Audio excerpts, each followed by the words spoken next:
nós falamos de grandes propriedades, né, de muitos e muitos hectares e onde a gente tem o cultivo de grandes culturas, de fato, a forma mais viável de incrementar matéria orgânica é através da adubação verde.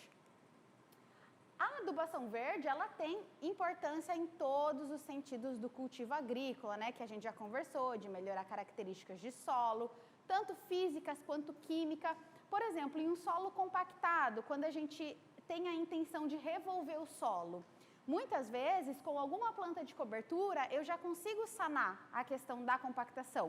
Braquiária, por exemplo, que tem a exploração do sistema radicular metros e metros de profundidade, é uma planta que a gente pode utilizar na descompactação, é uma planta que produz uma boa quantidade de palhada para que eu tenha aquela cobertura do solo satisfatória. E quando a gente fala de cobertura de solo, né, existe uma variação entre um solo coberto e não coberto, que pode variar em até 10 graus para mais. Então, um solo descoberto, ele tem uma temperatura muito maior, o que é muito mais difícil para a planta se adaptar. Eu tenho evaporação mais rápida da água, né? Eu não tenho a retenção da umidade naquele solo e todos os outros fatores. Então, primeiramente, para que eu possa adicionar matéria orgânica, né, material orgânico proveniente de plantas de rotação de culturas, eu preciso observar alguns tópicos. Identificar o nematóide da sua área. O ideal, substituir a soja pelo menos um cultivo. Claro, como eu falei para vocês, não tem como substituir soja em área total. Aqui a gente dividiria a nossa área em talhão, para que eu possa, pelo menos em um ano, retirar aquela soja e fazer rotação com mais espécies vegetais. Mais comum com a sucessão de soja que nós temos é milho, algodão ou algumas gramíneas de inverno, trigo, aveia. Quando nós pensamos no trigo, por exemplo, o trigo ele traz muito mais vantagem para o sistema quando comparado ao milho.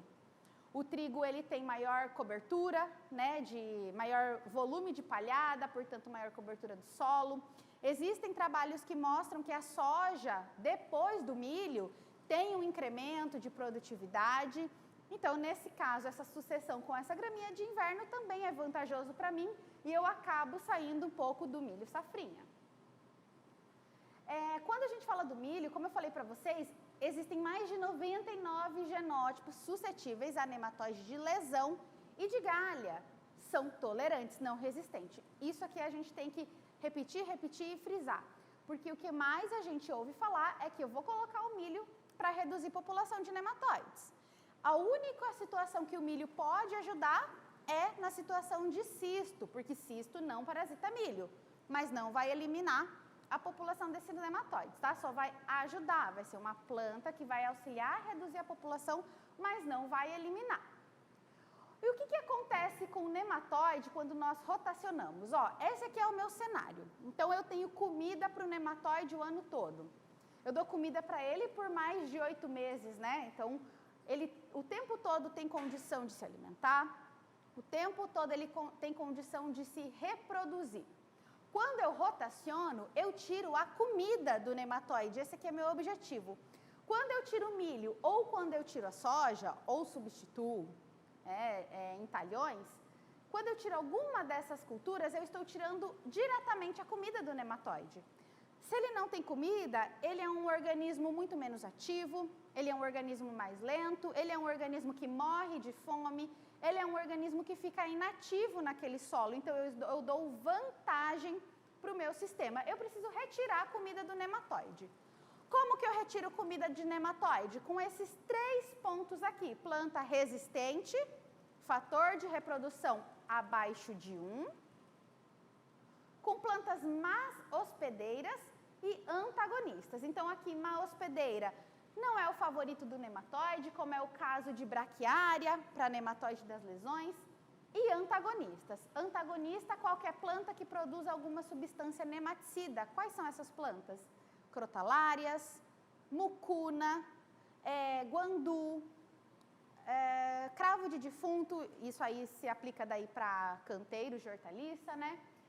Nós temos o java, todos eles, algumas brássicas também, têm a capacidade de produzir substâncias antagônicas, substâncias nematicidas, então é uma boa opção.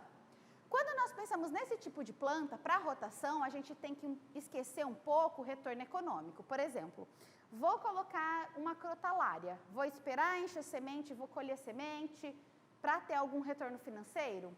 Não, no caso da crotalária, do milheto, por exemplo, a gente espera que essa planta seja inserida no sistema, de fato, para ela ficar aqui no solo, para ela recompor essa microbiota do solo, recompor essa estrutura do solo.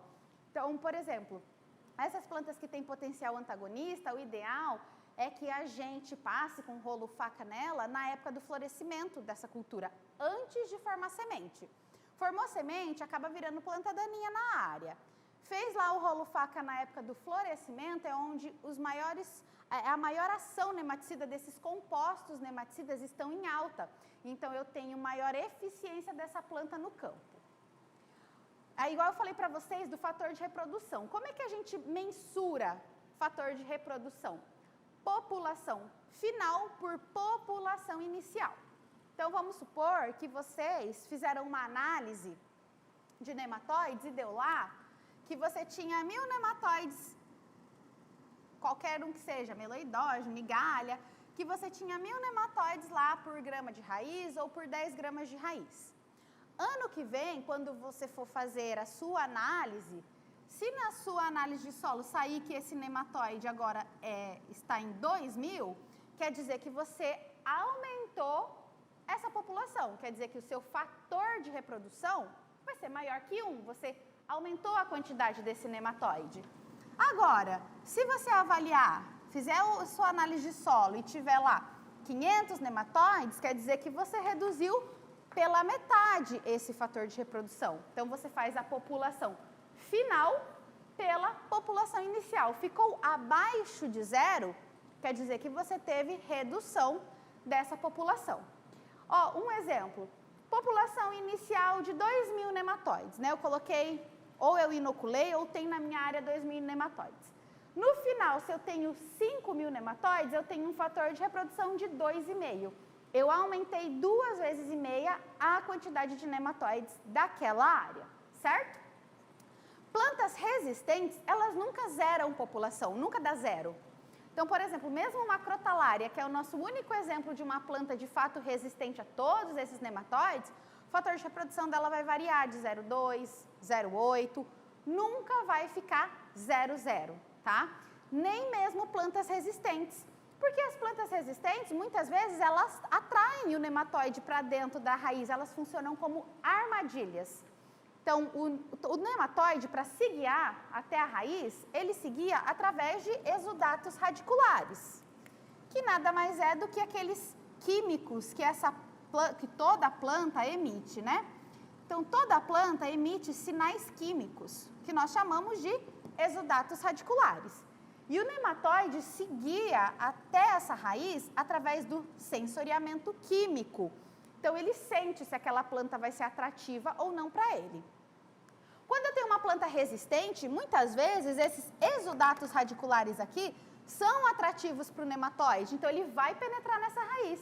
O que acontece é que aqui dentro, alguma substância, alguma reação acontece que inibe o desenvolvimento. Então, o nematóide não completa o ciclo de vida, tá? Então, mesmo essas raízes essas plantas que são resistentes, de alguma forma esse nematóide ainda consegue penetrar um pouquinho aqui. Então, a gente não zera a população com essas plantas, tá?